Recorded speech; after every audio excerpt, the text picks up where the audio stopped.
Okay, I will start from the very basics onwards. See,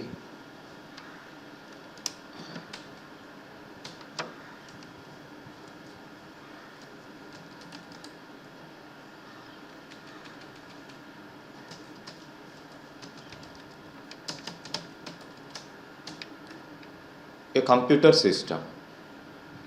If you want to work with a computer system, what you need? You need software,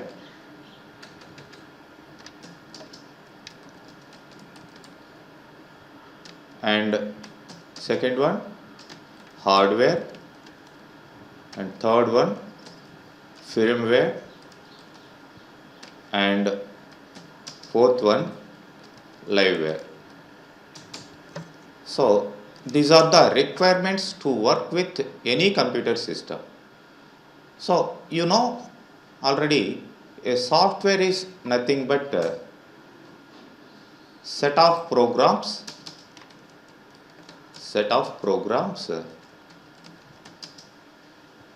gives instructions to the hardware.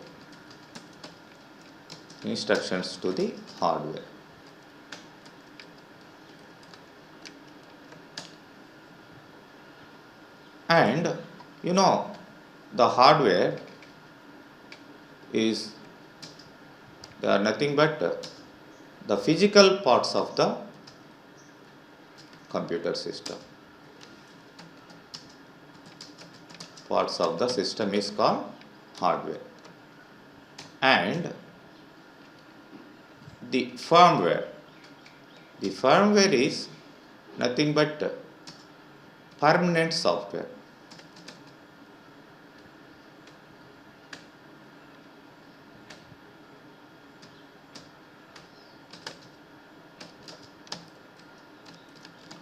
Permanent software that gives primary instructions to your computer, to the system, is called firmware. And liveware means nothing but user or operator.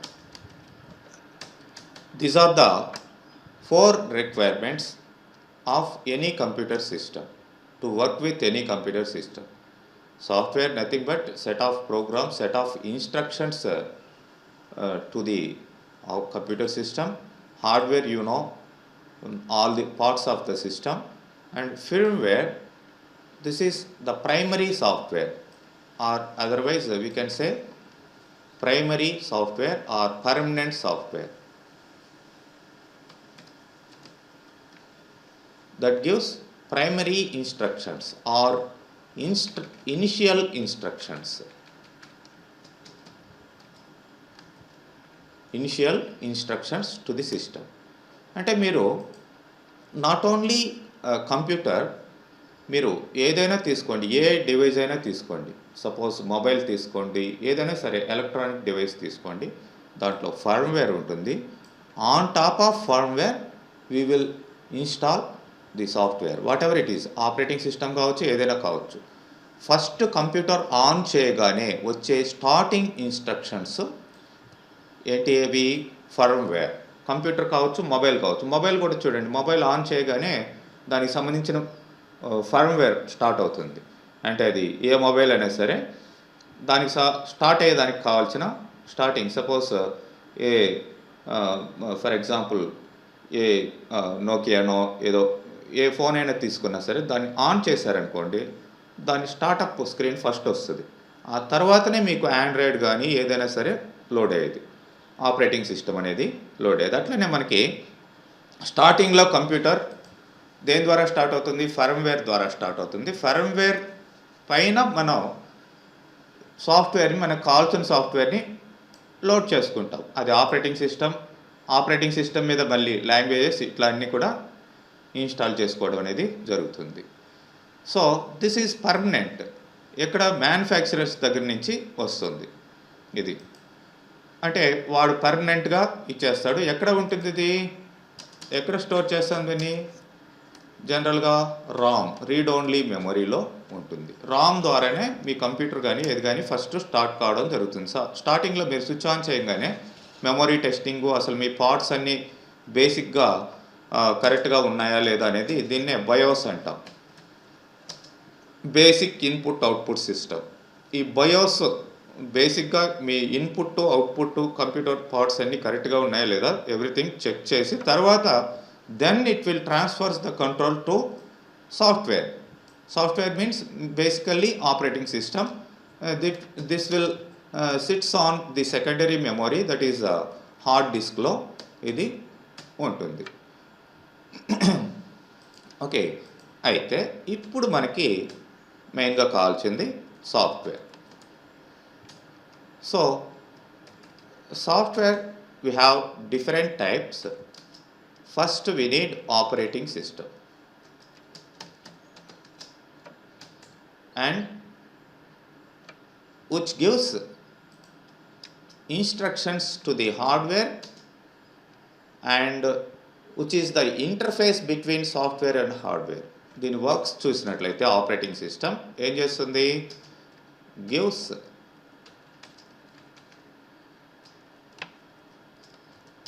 instructions to the hardware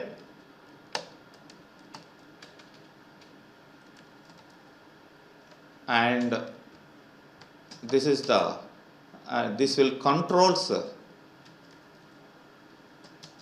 software and hardware,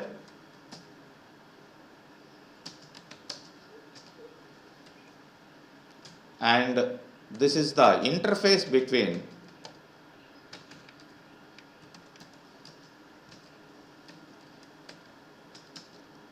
software and hardware.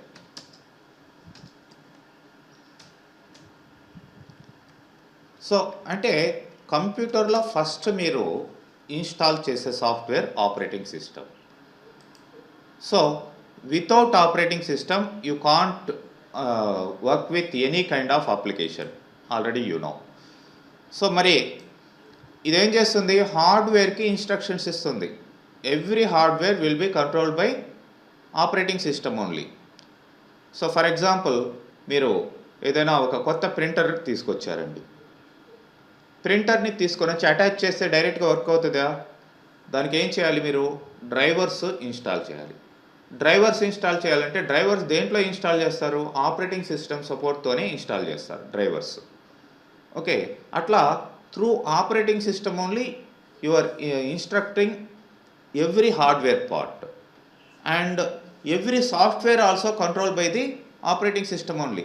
మీరు ఇంతకు ముందర చెప్పినట్లుగా ఆ operating system support చేస్తేనే particular language అనేది మీరు install చేసుకునే అవకాశం ఉంటుంది. సపోజ్ ప్రజెంట్ .NET 2022ని యూజ్ చేస్తున్నాం, visual studio 2022.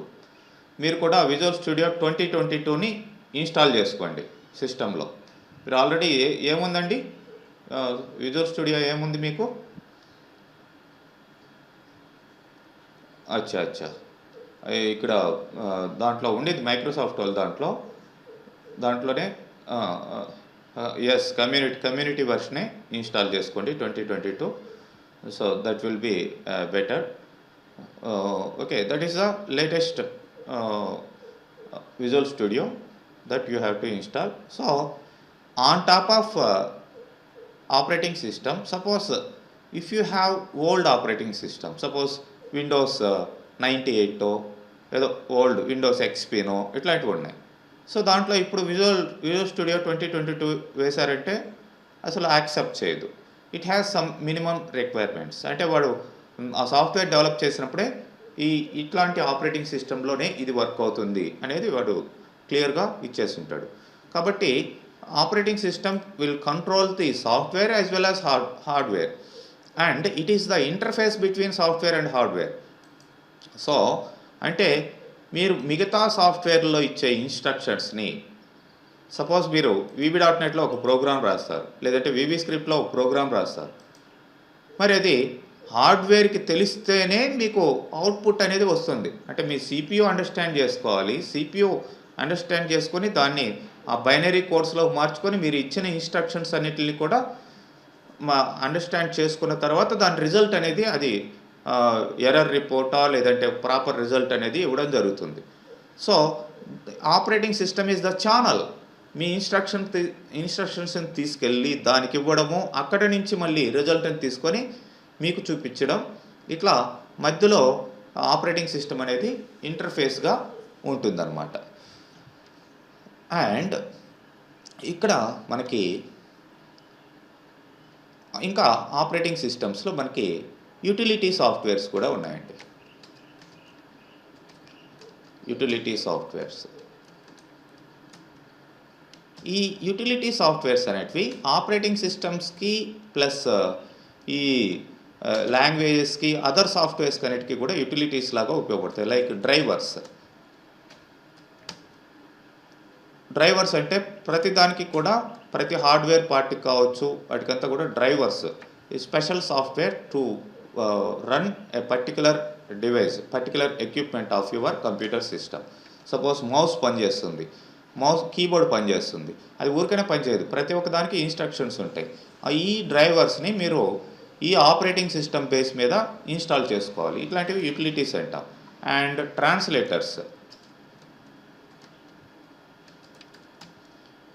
Translate one language to another language, ఇది లాంగ్వేజెస్లో ఉపయోగపడుతుంది ట్రాన్స్లేటర్స్ అనేటివి. లైక్ కంపైలర్ అంటాం, అండ్ ఇంటర్ప్రెటర్ అంటాం, అసెంబ్లర్ అంటాం, ఇవన్నీ కూడా translators. Translate the source code to object code, అంటే మీరు రాసిన ప్రోగ్రామ్ సపోజ్ VB.NET ప్రోగ్రామ్ని ఆబ్జెక్ట్ కోడ్గా మార్చాలి, అంటే మిషన్ కోడ్గా మార్చాలి. మిషన్ కోడ్గా మార్చాలంటే ట్రాన్స్లేటర్ ఉండాలి. ఇక్కడ ట్రాన్స్లేటర్ ఏంటి అంటే కంపైలర్ ఉంటుంది, ఇంటర్ప్రెటర్ ఉంటుంది, అట్లా అనమాట. అవి చెప్తాను, లాంగ్వేజెస్ వచ్చినప్పుడు క్లియర్గా చెప్తాను వాటి గురించి. అండ్ ఇంకా లింకర్స్ అండ్ లోడర్స్ అనేటివి కూడా ఉంటాయి. డిఫరెంట్ ఈ యూనిట్స్ని లింకప్ చేసి లోడ్ చేసేటివి ఈ లింకర్స్ అండ్ లోడర్స్ కూడా, ఇవి కూడా ప్రోగ్రామింగ్కి సంబంధించిన టూల్సే. And other utility software, suppose antivirus software and editors. For example, you are typing you can type your VB.NET code in Visual Studio as well as Visual Code Editor. ఎక్కడైనా type చేసుకోవచ్చు. Different editors will be there. Visual స్టూడియోలోనే చేయాలని ఏం లేదు, different editors మీకు కావాల్సింటే గూగుల్లో search చేయండి, where I can type and execute my VB.NET program అనండి. విజువల్ స్టూడియో అనే రాదు, విజువల్ స్టూడియో మైక్రోసాఫ్ట్ వాడు ఇచ్చింది. ఇంకా కూడా మీకు డిఫరెంట్ టూల్స్ ఉంటాయి, అక్కడంతా కూడా మీరు ఎడిటర్స్గా వాడచ్చు. Suppose if you want to type VB స్క్రిప్ట్ని ఈవెన్ నోట్ ప్యాడ్లో, నేను ఇప్పుడు చేస్తున్నాను కదా, నోట్ ప్యాడ్లో కూడా VB స్క్రిప్ట్ని this is also notepad also one kind of editor. So to edit your program or other activities, editors will be there. So ఇట్లా డిఫరెంట్ యూటిలిటీస్ మీకు ఉంటాయి. ఇవన్నీ కూడా ఈ సాఫ్ట్వేర్స్కి, వీటికి హార్డ్వేర్స్కి, వీటికంతా కూడా సపోర్ట్ చేస్తూ ఉంటాయి. And we have packages. ఈ ప్యాకేజెస్లో సాఫ్ట్వేర్లో one of the category is ప్యాకేజెస్లో ఆల్రెడీ ప్రిపేర్డ్ వన్స్ అన్నమాట. సపోజ్ ఇక్కడ కేటగిరీస్ తీసుకున్నట్లయితే మీకు word processors,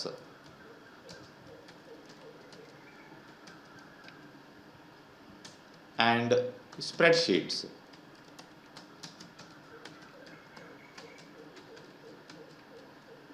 and databases, and graphics etcetera. ఇవి జనరల్గా ఈ ప్యాకేజెస్ కిందకి చెప్పుకోవచ్చు వీటిని. సో ఇక్కడ వర్డ్ ప్రాసెసర్స్ అనగానే ఫర్ ఎగ్జాంపుల్ మీకు MS వర్డ్ వస్తుంది. జస్ట్ డాక్యుమెంట్స్ ప్రిపేర్ చేయడము ఇట్లాంటివంతా కూడా MS వర్డ్ ఇట్లాంటి వాటిల్లో చేయడం జరుగుతుంది. అండ్ స్ప్రెడ్షీట్స్ అనగానే మీకు ఎక్సెల్ వస్తుంది. ఎక్సెల్, ఇంకా లోటస్ ఇట్లాంటివంతా కూడా ఉంటాయి. ఇంకా ఎంఎస్ వర్డే కాకుండా ఇక్కడ వర్డ్ పర్ఫెక్ట్ ఇట్లాంటి వర్డ్ ప్రాసెసింగ్కి సంబంధించినవన్నీ కూడా చాలా ఉంటాయి. అండ్ డేటాబేసెస్ అనగానే మీకు డేటాబేస్ మేనేజ్మెంట్ సిస్టమ్స్ రావడం జరుగుతుంది. Suppose like Oracle and SQL Server, yes, MySQL, SQL Server and Sybase, ఇవన్నీ కూడా డేటాబేస్కి సంబంధించినవి. అండ్ గ్రాఫిక్స్, డిఫరెంట్ వేస్లో డిఫరెంట్ గ్రాఫికల్ టూల్స్ ఉంటాయి. లైక్ ఈవెన్ మీరు పవర్ పాయింట్ని కూడా గ్రాఫిక్ టూల్గానే చెప్పుకోవచ్చు. PowerPoint and AutoCAD and Corel Draw, Maya, ఇట్లాంటివంతా కూడా గ్రాఫిక్స్ సంబంధించిన టూల్స్. సో ఇక్కడ ఆల్రెడీ ఎవ్రీథింగ్ ప్రిపేర్ చేసి పెట్టుంటారు. వాటిని మీరు యూజ్ చేసుకొని ఆ యొక్క పర్టికులర్ ఏరియాలో, ఆ కేటగిరీలో అంతవరకు మీరు ఆ యొక్క ప్యాకేజ్ని యూటిలైజ్ చేసుకోవచ్చు. Beyond the limits, suppose MS వర్డ్లో వచ్చేసి వేరే ఏదో చేయాలి, ఇంకేదో డెవలప్ చేయాలంటే కుదరదు. అక్కడ జస్ట్ డాక్యుమెంటేషన్ కోసమే, అంతవరకే అదనమాట. And if you take the other software is languages. So ఇక్కడ వచ్చేసి మీకు ఇంకా ప్యాకేజెస్ని మనం లిమిటెడ్ సాఫ్ట్వేర్ అని చెప్పచ్చు, లాంగ్వేజ్ని మనం అన్లిమిటెడ్ అని చెప్పవచ్చు. So we can say packages are limited and languages are unlimited.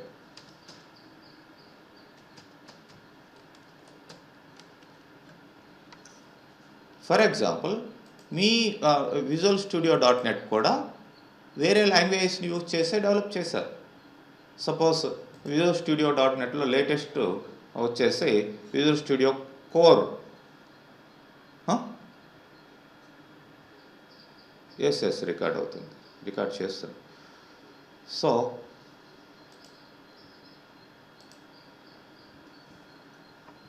So ఇక్కడ unlimited.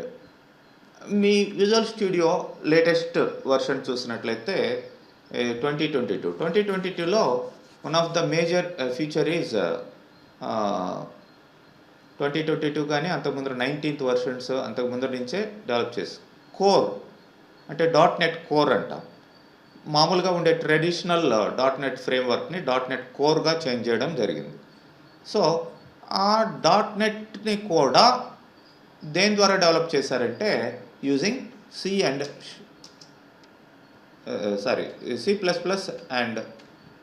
C#.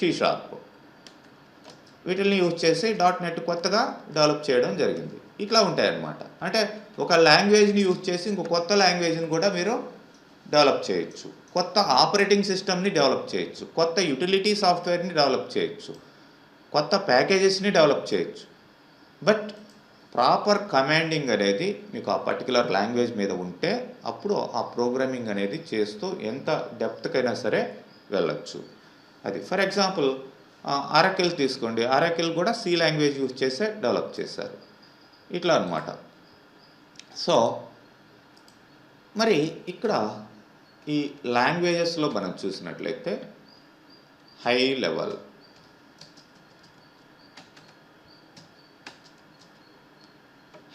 Languages and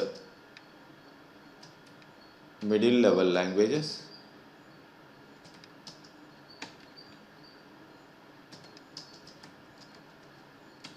and assembly language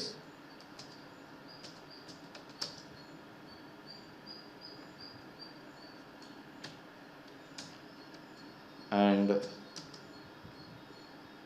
low level.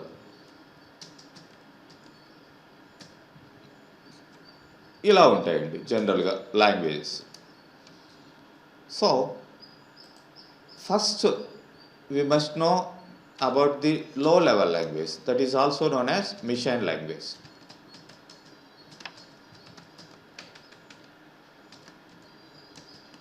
Computer always nose only binary language.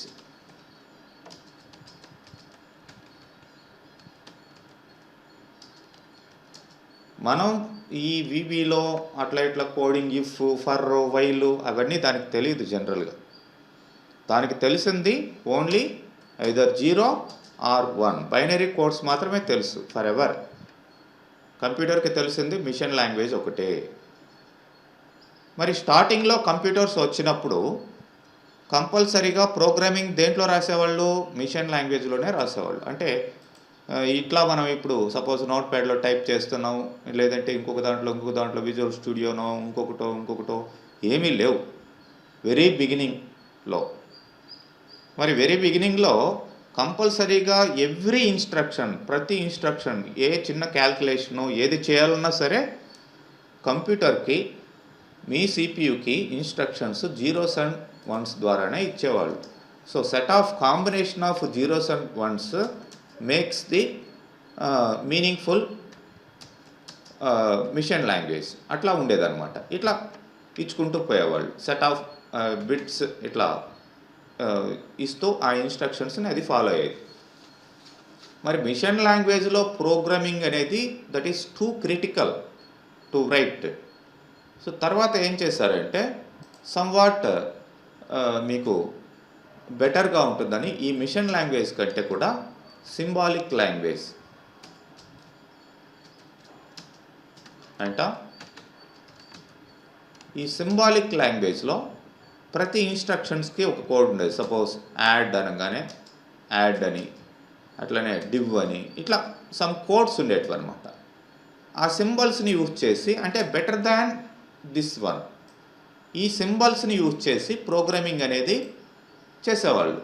But ఈ machine language లేదంటే assembly language ఇవన్నీ కూడా specific, machine specific. Suppose మీ కంప్యూటర్లో ఒక assembly language ఉంది, అది మీ computer వరకే. వేరే కంప్యూటర్లో అసెంబ్లీ లాంగ్వేజ్ అని తీసుకెళ్ళి రన్ చేస్తే అది రన్ కాకపోవచ్చు. ఎందుకంటే దీనికి ఇచ్చే ఇన్స్ట్రక్షన్స్ వేరు, దానికి ఉండే హార్డ్వేర్ వేరు, దానికి ఉండే ప్రాసెసర్ వేరు, మారిపోతాయి అక్కడ. సో అంటే మిషన్ లాంగ్వేజ్ నాకు ఇది వచ్చు అనేది ఏం లేదు, మారిపోయేదన్నమాట అసెంబ్లీ లాంగ్వేజ్ కానీ ఇవి. సో అంటే ఇన్స్ట్రక్షన్స్ మిషన్ స్పెసిఫిక్గా ఉండేటివి, అది ఒక ప్రాబ్లం. ప్లస్ ఈ ఇన్స్ట్రక్షన్స్ రాయడం అనేది చాలా కష్టం అనమాట, ఇట్లా కోడింగ్ అనేది కూడా. కానీ స్టార్టింగ్ డేస్లో అదే సోర్స్ వాళ్ళకి. హై లెవెల్ లాంగ్వేజెస్ అంతా కూడా అప్పుడు డెవలప్ కాలేదు.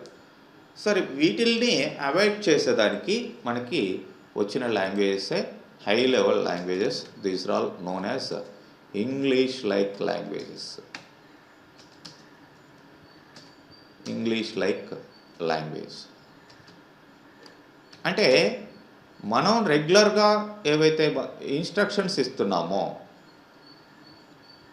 అంటే రెగ్యులర్గా ఏదైతే ఇంగ్లీష్ వర్డ్స్ యూజ్ చేస్తున్నామో మనం కమ్యూనికేట్ అయ్యేదానికి, ఆ వర్డ్స్ని యూజ్ చేసుకొని, ఇంగ్లీష్ వర్డ్స్ని యూజ్ చేసుకొని మనకి ప్రోగ్రామింగ్ అనేది డెవలప్ చేయడం జరిగింది. సో ఈవెన్ మీకు ఫస్ట్ బేసిక్ దగ్గర నుంచి BASIC language and COBOL and Pascal and Fortran, ఇవన్నీ స్టార్టింగ్లో వచ్చిన లాంగ్వేజెస్ అన్నమాట. And even present Java also and etcetera. Even మీ C# కావచ్చు అండ్ VB.NET కావచ్చు, ఇవన్నీ కూడా హై లెవెల్ లాంగ్వేజెస్. సో ఇక్కడ మనం ఇంగ్లీష్ లైక్ ప్రోగ్రామింగ్ అనేది రాస్తాం. ఈ ఇంగ్లీష్ ప్రోగ్రామింగ్ని కంపల్సరీగా మళ్ళీ లో లెవెల్ మిషన్ అర్థం చేసుకోవాలి, అదేంటనేది చెప్తాను.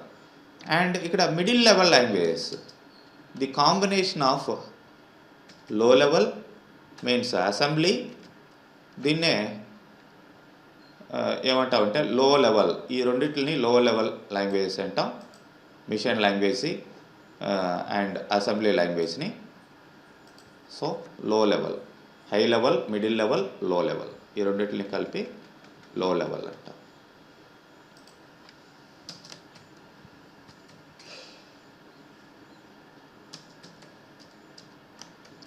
సో అంటే low means very nearest to machine. ఇక్కడ మీరు ఏదైనా ఇన్స్ట్రక్షన్స్ ఇచ్చారు అంటే, ఇప్పుడు మీకు ప్రోగ్రామ్ ఏదైనా తప్పు చేస్తే సో అండ్ సో లైన్లో ఎర్రర్ ఉంది, మీరు రెక్టిఫై చేసుకోండి, ఇవంతా ఉండదు అక్కడ. డైరెక్ట్గా వెళ్ళిపోతాయి ఇన్స్ట్రక్షన్స్. అది రైట్ ఆర్ రాంగ్ అనేది అది డిసైడ్ చేసేసిద్ది అప్పుడే. రైట్ ఆర్ రాంగ్గా ఏంటనేది రిజల్ట్ వచ్చేసిద్ది అంతే. మళ్ళీ కరెక్ట్ చేసుకోవడం అనేది ఏమీ ఉండదు. పొరపాటున ఏదైనా రాంగ్ ఇన్స్ట్రక్షన్స్ ఇచ్చారంటే ఆ ప్రోగ్రామ్ అంతే. మళ్ళీ కరెక్ట్ చేసుకొని మళ్ళీ ఎగ్జిక్యూట్ చేద్దాం ఇన్ని ఉండవు అనమాట మధ్యలో వన్స్. ఎందుకంటే డైరెక్ట్ ఇన్స్ట్రక్షన్స్ అవి, లో లెవెల్ డైరెక్ట్ ఇన్స్ట్రక్షన్స్. ఇది కాస్త కొద్దిగా ఇండైరెక్ట్గా వస్తుంది, కానీ ఇది కూడా మిషన్ లెవెల్కి చాలా నియరెస్ట్గా ఉండిద్ది. అండ్ మిడిల్ లెవెల్ వచ్చేసి మీకు low level and high level combination.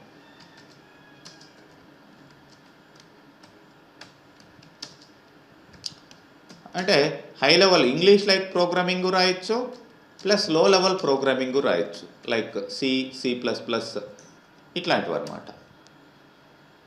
So దీంట్లో మీకు అసెంబ్లీ కోడింగ్ ఉంటుంది, మామూలు హై లెవెల్ కోడింగ్ ఉంటుంది. అందుకనే అవి ఎవర్ గ్రీన్, ప్రతి దానికి కూడా వీటిని బేస్గా తీసుకుంటారు వెనకాల.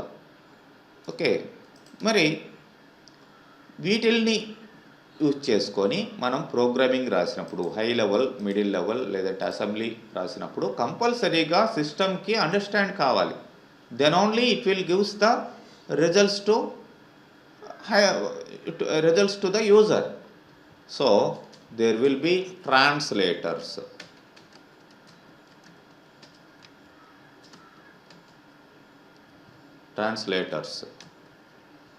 ఈ ట్రాన్స్లేటర్స్ ఏం చేస్తాయంటే, so converts high level comma middle level comma assembly to machine language.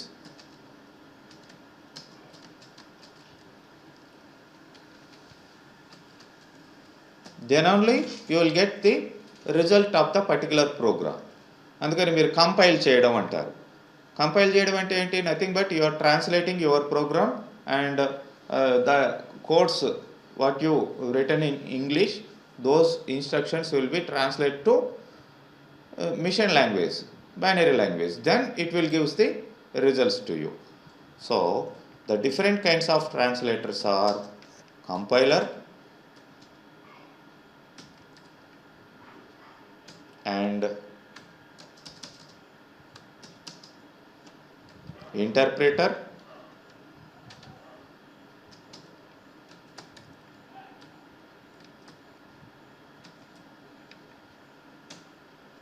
assembler,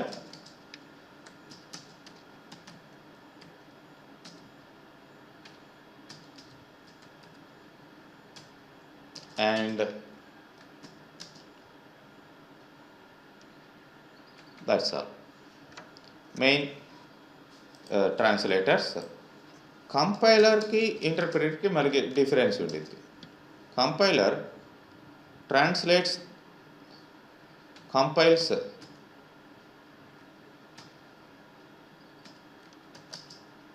entire programme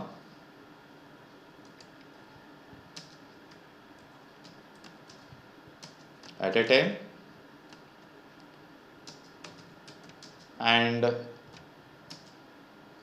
gives the results. అది రైట్ అయితే రైట్, లేకపోతే సో అండ్ సో లైన్లో so and so gives the results or list of errors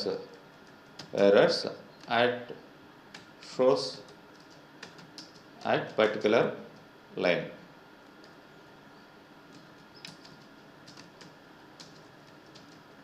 ఆ lines అన్నీ కూడా చూపిస్తుంది ఏ లైన్లో ఏ error ఉందని.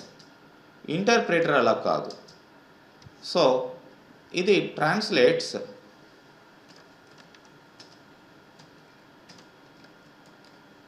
Translates the program line by line. ఒక లైన్ చెక్ చేస్తుంది, ఆ లైన్ కరెక్ట్ అయితేనే మీకు నెక్స్ట్ లైన్కి వెళ్తుంది. ఇఫ్ ఎర్రర్ వస్తే it stops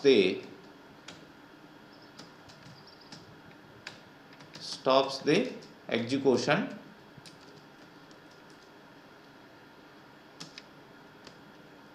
at the line where the error occurs.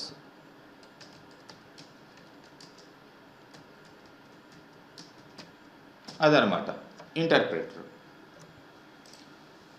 Line by line checking. Assembler అనేది మీకు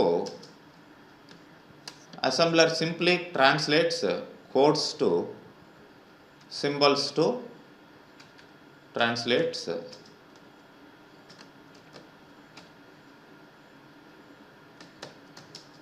symbols to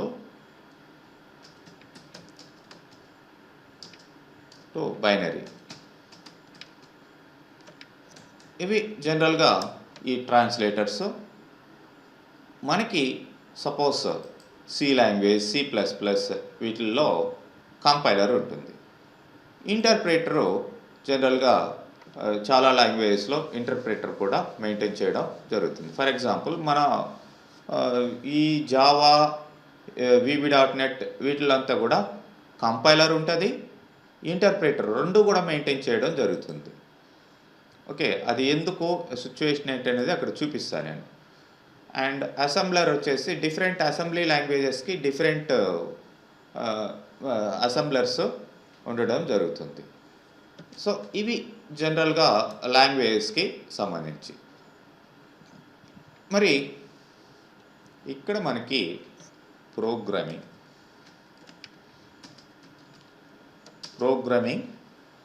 లాంగ్వేజెస్. మరి టైప్స్ ఆఫ్ ప్రోగ్రామింగ్స్ ఏమున్నాయి, ఏ టైప్ ఆఫ్ ప్రోగ్రామింగ్స్ మనం జనరల్గా రాస్తాం అనేది మనం చూడాలి. మీకు ఆల్రెడీ వినే ఉంటారు ఊప్ అని, ఆబ్జెక్ట్ ఓరియంటెడ్ ప్రోగ్రామింగ్ అని,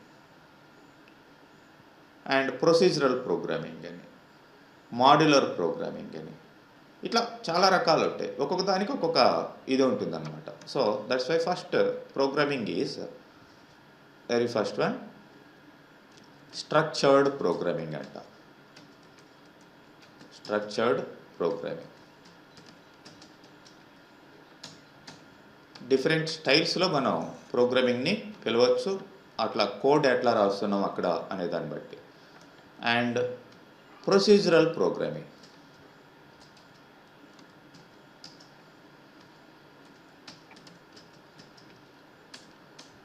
and object oriented programming.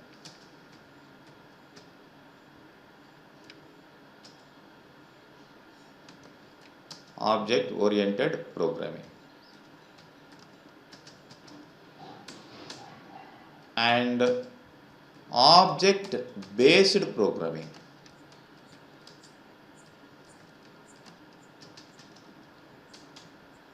And you can say top down modular programming.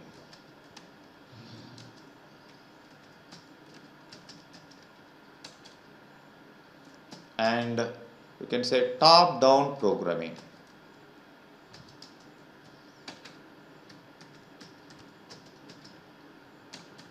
And we can say bottom up programming.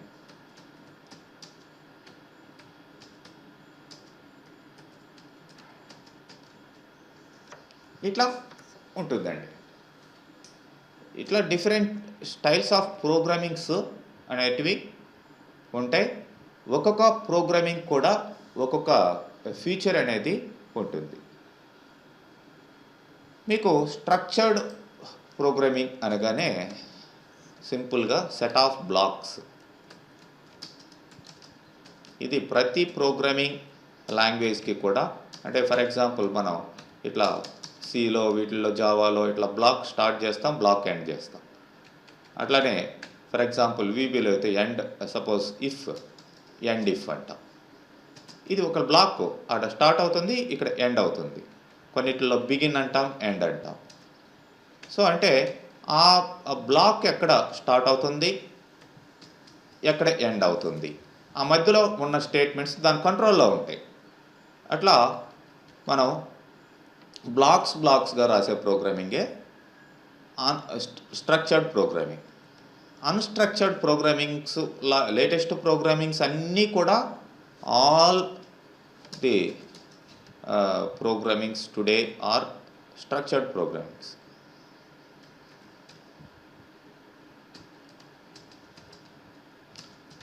Languages today are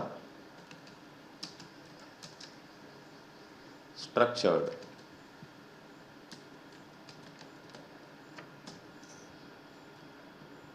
Procedural programming. So a program will be based on main program will be based on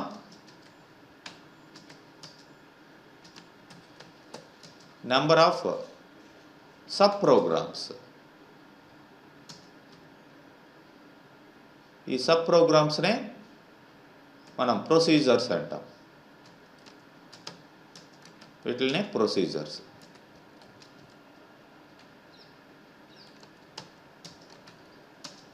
just like no అది structured programming బ్లాక్లో రాస్తే. ఇట్లా sub programme, main programme ఉంటుంది. Suppose C లాంగ్వేజ్లో main ఉంటుంది, దాని కింద sub programmes అన్నీ రాసుకుంటూ ఉంటాం. యూజర్ డిఫైన్డ్ ఫంక్షన్స్ అని ఇట్లాంటివి రాస్తాం. కోర్స్ ప్రొసీజరల్ ప్రోగ్రామింగ్ అనేది మన ఈవెన్ VB.NETలో కూడా రాస్తాం. బట్ VB.NET ఇంకా అడ్వాన్స్డ్ కాబట్టి అది ఆబ్జెక్ట్ ఓరియంటెడ్ ప్రోగ్రామింగ్ అవుతుంది. జస్ట్ లైక్ ఇక్కడ వచ్చేసి మీకు సి ఇట్లాంటివంతా కూడా సి లాంగ్వేజ్ ఇది మెయిన్గా ప్రొసీజరల్ ప్రోగ్రామింగ్ లాంగ్వేజ్లో టాప్లో ఉండేది. And object oriented programming based on objects. So objects means ఇక్కడ real world entities, data and real world entities data and actions లేదంటే కోడ్ రెండు కూడా కలిపి ఒక యూనిట్గా ఉంటాయి. దాన్నే ఆబ్జెక్ట్ అంటాం. ఆబ్జెక్ట్ ఓరియంటెడ్ ప్రోగ్రామింగ్ డీటెయిల్గా మళ్ళీ మీకు అక్కడ మీ ప్రోగ్రామింగ్ వచ్చినప్పుడు చూపిస్తాను. అక్కడ like C++, Java, C#. So అంటే ప్రొసీజరల్ ప్రోగ్రామింగ్లో ఒక లెంత్కి ప్రోగ్రామింగ్ వెళ్ళేసరికి కన్ఫ్యూజ్ అయిపోతారు. ప్లస్ ప్రొసీజరల్ ప్రోగ్రామింగ్ చాలా లెంతీగా రాయడం అనేది కష్టం. సో దాన్ని ఈజీగా మనం రీయూజబిలిటీ ఆబ్జెక్ట్స్ని యూజ్ చేసుకొని మనం కోడింగ్ అనేది రాయడం జరుగుతుంది. అదే ఆబ్జెక్ట్ ఓరియంటెడ్ ప్రోగ్రామింగ్. సో ఇక్కడ ఎంటిటీ అంటే సపోజ్ స్టూడెంట్, కస్టమర్, ఎంప్లాయీ ఇట్లాంటి వాటిని హ్యాండిల్ చేసేదానికి ఆ డేటాని ప్లస్ దాని కోడ్ని ఒకే యూనిట్గా కంబైన్ చేసి ఒక ఆబ్జెక్ట్ లాగా క్రియేట్ చేసి మీరు ప్రోగ్రామింగ్ అనేది రాయడం జరుగుతుంది. So that will be very easy and secured programming than procedural programming languages. అందుకనే ఆ లేటెస్ట్ ప్రోగ్రామింగ్స్ అంతా కూడా మళ్ళీ ప్రొసీజరల్ ప్రోగ్రామింగ్ని వదిలేసి ఆబ్జెక్ట్ ఓరియంటెడ్ ప్రోగ్రామింగ్లోనే రావడం జరుగుతుంది అన్నీ కూడా. Object based programmings just like based on already existed objects. This is not OOP actually, based on predefined objects, based on defined objects. Already objects ఉంటాయి, వాటిల మీద బేస్ చేసుకొని రాసే ప్రోగ్రామింగ్. ఇది చెప్పాలంటే మీకు very best example Java script, VB script. ఇవి object based programming languages. దీంట్లో కొత్తగా ఆబ్జెక్ట్స్ని డెవలప్ చేయడం ఉండదు, ఉన్న ఆబ్జెక్ట్స్ని యూజ్ చేసుకుంటారు. ఎందుకంటే Java comes from Java language. Java already object oriented programming language. దాంట్లో ఒక పార్టే స్క్రిప్టింగ్ లాంగ్వేజ్. ఇది జావా యొక్క ఆ కోడింగ్ స్టైల్ని తీసుకొని వచ్చింది. అట్లనే VB యొక్క పార్టే ఇక్కడ VB script.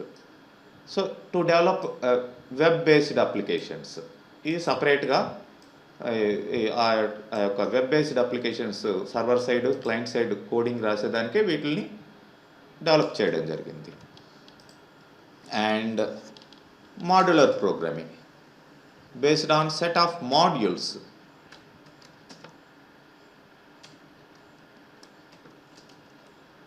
Based on set of modules.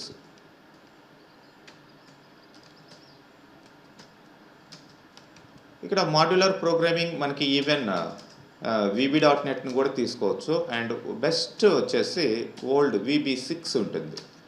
VB6 is the best example for modular programming.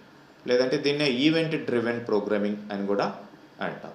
Of course VB.NET ఇవి కూడా మాడ్యులర్ ప్రోగ్రామింగ్ని ఫాలో అవుతాయి, including object oriented programming. And top down programming. So ఇక్కడ టాప్ డౌన్ అంటే top means main program will be in top level. Main program will be in top and sub programs will be in down level.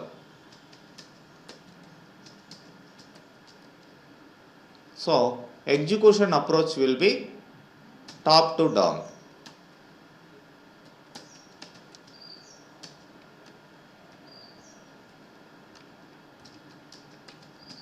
Will be top to down. అంటే మీరు ఆ compiler ద్వారా దాన్ని execute చేసేటప్పుడు top నుంచి డౌన్కి, మళ్ళీ down నుంచి మళ్ళీ టాప్కి, ఇట్లా ఆ యొక్క ఎగ్జిక్యూషన్ అప్రోచ్ అనేది ఉంటుంది. జస్ట్ లైక్ మీకు C is the best example, which is the procedural programming language. దీంట్లో ఎగ్జిక్యూషన్ అప్రోచ్ అనేది టాప్ డౌన్ అనేది ఉంటుంది.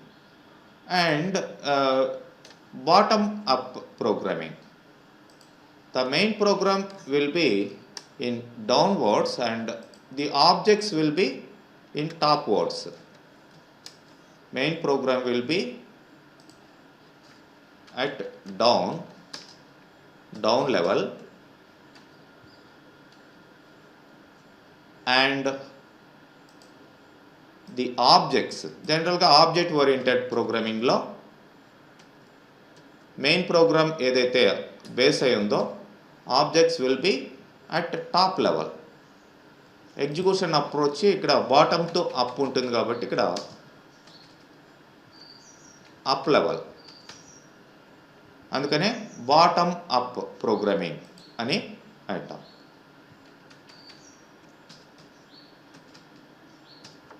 సో అంటే మీకు ఈ ప్రోగ్రామింగ్ రాసేటప్పుడు లేదంటే అక్కడక్కడ ఇది స్ట్రక్చర్డ్, అన్స్ట్రక్చర్డ్, లేదంటే object oriented, object based, modular, top down, ఇవన్నీ వర్డ్స్ వస్తూ ఉంటాయి అక్కడక్కడ. ఇవి తెలియకపోతే ఏంటో అనేది మీరు కంగారు పడతారు. So will be bottom to up. ఇది జనరల్గా ఈ ఆబ్జెక్ట్ ఓరియంటెడ్ ప్రోగ్రామింగ్లో ఉంటాయి. C++, జావా కావచ్చు, ఎక్సెట్రా, ఏదైనా మనకి VB.NET కావచ్చు, ఇవన్నీ కూడా ఈ అప్రోచ్ బాటమ్ అప్ అప్రోచ్ అనేది జనరల్గా ఉంటుంది. ఇట్లా డిఫరెంట్ ప్రోగ్రామింగ్ స్టైల్స్ అనేది మనం ప్రోగ్రామింగ్ రాసేటప్పుడు మెయింటైన్ చేయడం అనేది జరుగుతుందండి. ఓకే, సో నెక్స్ట్ రేపు క్లాస్లో మనం VB.NET యొక్క ఇంట్రడక్షన్ని చూసుకుంటూ అసలు .NET ఎన్విరాన్మెంట్ ఎలా ఉంటుంది, VB.NET ఇంట్రడక్షన్ ఏంటి, ఎవ్రీథింగ్ చూస్తూ తర్వాత క్లాస్ నుంచి మనం సెకండ్ క్లాస్ నుంచి డైరెక్ట్గా ప్రోగ్రామింగ్లోకి ఎంటర్ అవుతాం.